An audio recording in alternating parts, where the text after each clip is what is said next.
हाय beauties, कैसे हैं आप सभी। मैं श्रुति आपका सन टेरेस चैनल पर स्वागत करती हूँ। I am so doing well in your life.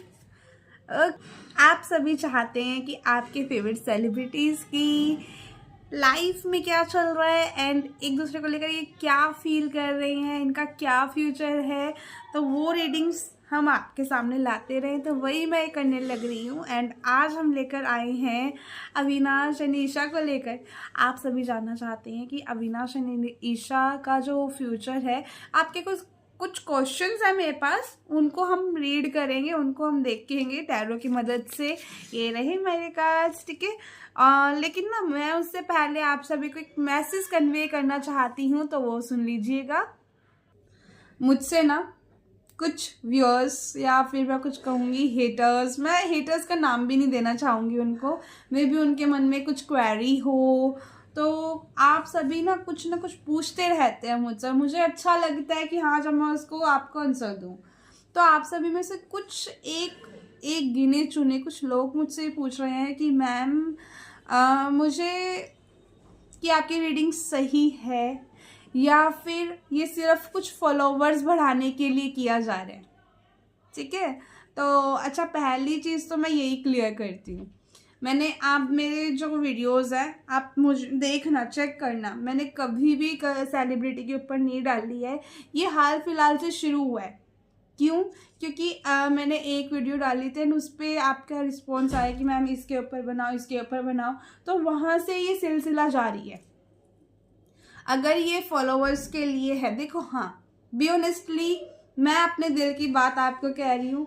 ये मैं जो भी प्रिडिक्शन कर रही हूँ कार्ड्स के थ्रू, वो रियलिटी है। लेकिन जो मैं वीडियो क्रिएट कर रही हूँ, ये वीडियो बनाकर यूट्यूब पे अपलोड कर रही हूँ, तो वो फॉलोअर्स के लिए है, सब्सक्राइबर्स के लिए है कि हाँ, सब्सक्राइबर्स आएंगे, उनकी जो क्वेरीज है मैंने नोट कर रखी है, मेरे पास डायरी है मेरी अभी।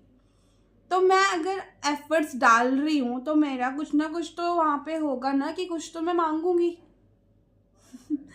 बट प्रिडिक्शन करते वक्त जब भी मैं कुछ बोल रही हूँ तो वो फ्लावर्स के लिए नहीं है, वो मेरी माता रानी, मैं और आप में से जो भी मुझे प्यार करते हैं वो सभी जानते हैं, और मुझे ये साबित करने की कुछ जरूरत नहीं है, ठीक है।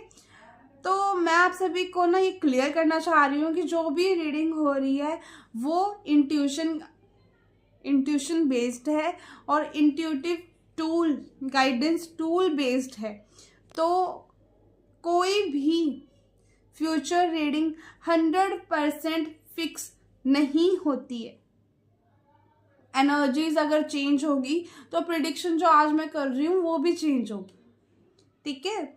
तो जो भी मैं प्रिडिक्शन करूँगी वो एक मैसेज के तौर पे आप ले सकते हो कि जो भी सेलिब्रिटीज़ है उनकी लाइफ में ये चल रहा है एंड आगे एक रूप तक ये चीज़ होने की संभावना है, ठीक है। एनर्जीज चेंज होगी तो रीडिंग भी चेंज होगी, ये चीज़ आपको पता ही है, ठीक है।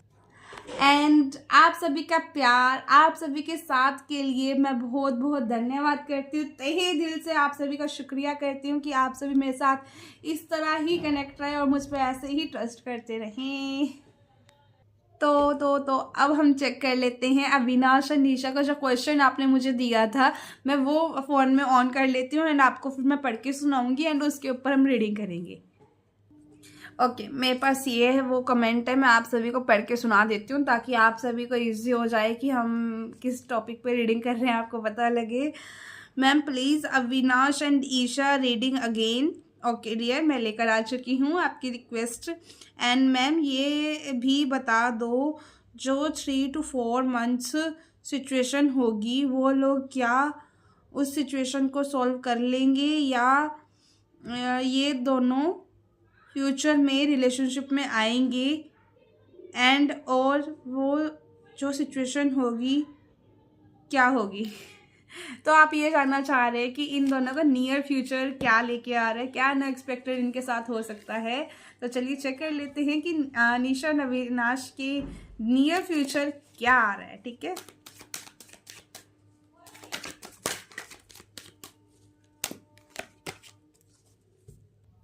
ओके, तो आप सभी को कार्ड्स शो करने ज़रूरी है, तो मैं ये कार्ड्स आप सभी को शो कर देती हूँ। एंड इससे आके आप मेरा फेस नहीं देख पाओगे। ठीक है, ओके बाय बाय। नहीं, अब मैं कैमरा शिफ्ट कर रही हूँ नीचे की ओर। यहाँ पे हम देख लेते हैं कि सबसे पहले अविनाश एंड ईशा ये दोनों एक दूसरे को लेकर क्या फील कर रहे हैं। 7 कार्ड्स हम पुल आउट करेंगे, एक के कार्ड्स मैं बता रही हूँ किस चीज़ के लिए होगा। ठीक है, तो मैं एक बार तो सेपरेट कर लेते हैं। अविनाश की फीलिंग्स क्या आ रही है ईशा को लेकर, ईशा की फीलिंग अविनाश को लेकर। ये दोनों फीलिंग्स के कार्ड है। अविनाश का ये वाला है, ईशा का ये वाला है। ठीक है, उसके बाद 3 से 4 मंथ में क्या होने की संभावना है। ये जो कार्ड मैं निकालूंगी ये बताएगा कि 3 से 4 मंथ इनकी लाइफ में कौन सा मेजर कौन सा मेजर इवेंट होने की संभावना है। ठीक है, ओके। और 4th कार्ड मैं यहाँ पे निकालूंगी, क्या ये लोग इस सिचुएशन को सॉल्व कर पाएंगे। ओके, ठीक है, ये कार्ड इनके चैलेंजेस को बताएगा। फ्यूचर रिलेशनशिप पॉसिबिलिटी दिखा रहा है, ये हम इससे चेक करेंगे कि future. 4th card future relationship possibility. 6th card क्या ऑब्स्टिकल ये दोनों फेस कर सकते हैं। मैं एक बार ये कार्ड्स अरेंज कर दूं फिर। ठीक है, चैलेंजेस को ये कार्ड बताएगा एंड 7th इनके लिए गाइडेंस कार्ड। ठीक है, bottom of the deck night of wands.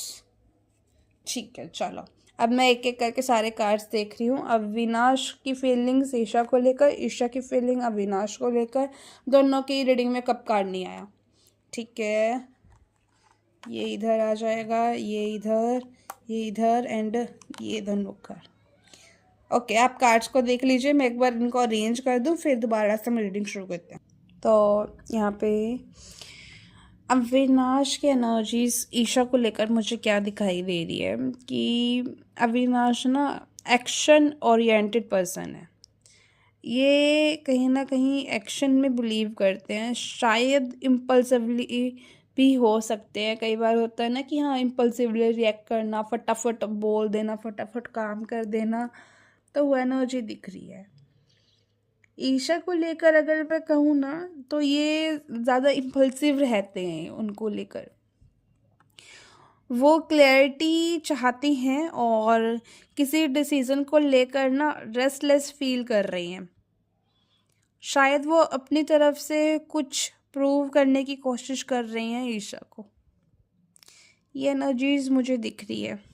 Prove ये हो सकता है कि ईशा के लिए उनके मन में ट्रू फीलिंग्स हैं। ठीक है, कुछ भी हो सकता है। अभी ये कमेंट बॉक्स में मत लिखना शुरू कर देना कि क्या प्रूव कर रहे हैं, क्या नहीं प्रूव कर रहे हैं, तो फिर मुझे वहाँ पे थोड़ा सा हो जाता है, ऑकवर्ड मेरे लिए हो जाता है। ठीक है, अगर हम बात करें ईशा की तो ईशा के लिए एस ऑफ पेंटिकल्स का कार्ड आया है। कहीं ना कहीं ये कार्ड मुझे क्या दिखाता है कि ईशा स्टेबिलिटी और सिक्योरिटी चाहती है। ये कहीं ना कहीं दिखाता भी है कि वो अपने रिलेशनशिप को एक नए तरीके से देख रही है, अविनाश के साथ एक नई शुरुआत करना चाह रही है। शायद उनकी लाइफ में ना करियर, फाइनेंस, ग्रोथ पर इसका अभी फोकस ज़्यादा है बजाय कि अविनाश। तो अभी अपने करियर पर ज़्यादा फोकस कर रही हैं ईशा। 3 से 4 महीने में होने वाली क्या संभावना इन दोनों के बीच में, तो कार्ड आया 2 ऑफ स्वॉर्ड्स। ये कहीं ना कहीं कंफ्यूजन और डिसीजन मेकिंग को दिखाते हैं। इन दोनों के बीच में ना बड़ा डिसीजन लेने की ज़रूरत आ पड़ सकती है। बड़ा डिसीजन क्या हो सकता है, दोस्ती के रिगार्डिंग हो सकता है, रिलेशनशिप के रिगार्डिंग हो सकता है, लेकिन दोनों या कोई एक अनश्योर होगा। वैसे तो मुझे ऐसा दिख रहा है कि दोनों ही अनश्योर होंगे, लेकिन अगर ईशा को क्लियर होगा तो अविनाश को कन्फ्यूज़न रहेगी। अगर अविनाश बिल्कुल श्योर होंगे तो ईशा अनश्योर रहेगी। क्यों? क्योंकि शायद इनके पास्ट एक्सपीरियंसेस या फ्यूचर की अनसर्टेनिटी की वजह से क्लैरिटी ये नहीं ला पाएंगे। ठीक है, तो मुझे ये चीज़ इनके बीच में होते हुए दिखाई दे रही है। Confusion regarding to past experience, regarding to future, ये एनर्जीज मुझे दिख रही है। ठीक है, तो क्या ये दोनों इस सिचुएशन को सॉल्व कर लेंगे? तो यहाँ पे कार्ड आया है किंग ऑफ स्वॉर्ड्स का।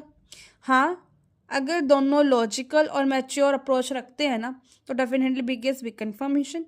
ये कार्ड दिखाता है कि सिचुएशन तभी सॉल्व होगी जब इमोशन पर नहीं बल्कि क्लैरिटी और अंडरस्टैंडिंग पर ध्यान दिया जाएगा, तो कम्युनिकेशन स्ट्रॉन्ग रखी जाएगी, तो ही ये दोनों कर पाएंगे। कर सकते हैं, कर सकती हैं, मुझे ऐसा दिख रहा है, क्योंकि इनके कार्ड्स ना देखो सभी जगह स्वर्ड्स, पेंटिकल्स।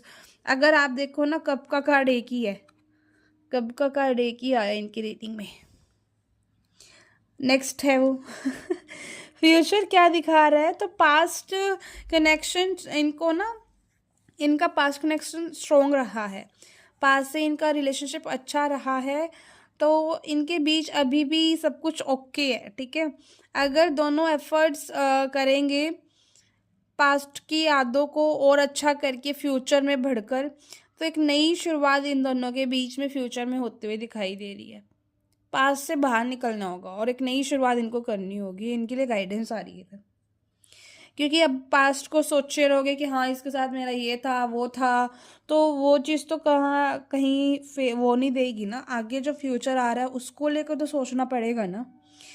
अगर हम बात करेंगे इन दोनों के रिश्ते में क्या चैलेंज आ सकता है, तो मुझे चैलेंज यही दिखाई दे रहा है कि इनका फोकस ना करियर और पर्सनल लाइफ की ग्रोथ पे ज़्यादा रहेगा। रिलेशनशिप में एक तरफ से ना ऐसा दिखाई रहा है फुल कमिटमेंट इशू हो सकता है, कमिटमेंट एक दूसरे को देंगे ही नहीं, ऐसा हो सकता है, ठीक है। शायद दोनों को इंतज़ार करना पड़े, अपनी रिस्पॉन्सिबिलिटीज़ को डेवलप करना पड़े, एक दूसरे को लेकर कुछ ना कुछ इनको ऐसा करना होगा। ये अपने करियर पे ज़्यादा ध्यान दे रहे हैं, अपनी पर्सनल लाइफ फैमिली पर ज़्यादा ध्यान दे रहे हैं, एक दूसरे पे इतना ध्यान नहीं दे रहे, तो वो चीज़ इनको नहीं करनी है। गाइडेंस इनके लिए क्या आ रही है, ये बताता है कि इन दोनों के रिलेशनशिप में ना एक ट्रांसफॉर्मेशन पीरियड आ सकता है, ठीक है। एक बदलाव, एक ऐसा बदलाव, मैं कहूँगी बड़ा बदलाव। जब भी ये कार्ड मेरी रीडिंग में आता है ना तो मुझे एक बड़ा बदलाव ये महसूस कराता है कि मेरे लाइफ में कोई ना कोई बड़ा बदलाव आने वाला है। तो जो पास्ट मिस्टेक इनकी लाइफ में हुई है, मैं नहीं जानती हूँ क्या कुछ रहा है, तो उससे सीखकर ऑनेस्टी से आगे बढ़ने के लिए इनको कहा जा रहा है, अपने रिलेशनशिप को कंटिन्यू रखने के लिए कहा जा रहा है, ठीक है। ओवरऑल अगर मैं यहाँ पर देखूँ ना तो इनके रिलेशनशिप ना ओपन और ऑनेस्ट कम्युनिकेशन के ऊपर डिपेंड। अगर ये ओपनली और अपनी ऑनेस्ट कम्युनिकेशन करते हैं ना, तो एक बड़ा डिसीजन जब ये लेंगे तब इनको क्लैरिटी मिलेगी, मैच्योरिटी से ये अपनी लाइफ को आगे बढ़ाते हुए दिखाई दे रहे हैं, ठीक है। तो ओवरऑल ये एनर्जीज थी। आप सभी को कैसी लगी मुझे ये ज़रूर बताइएगा, एंड थैंक यू आपने ये वीडियो वॉच किया इसके लिए। एंड अभी मैं मिलती हूँ आप सभी को नेक्स्ट वीडियो में। लाइक, कमेंट एंड सब्सक्राइब जरूर कर दीजिएगा प्लीज़ गाइस। आपका एक सब्सक्राइब बटन मेरे लिए ना मेरी मेहनत को अप्रिशिएट कर देता है, ठीक है।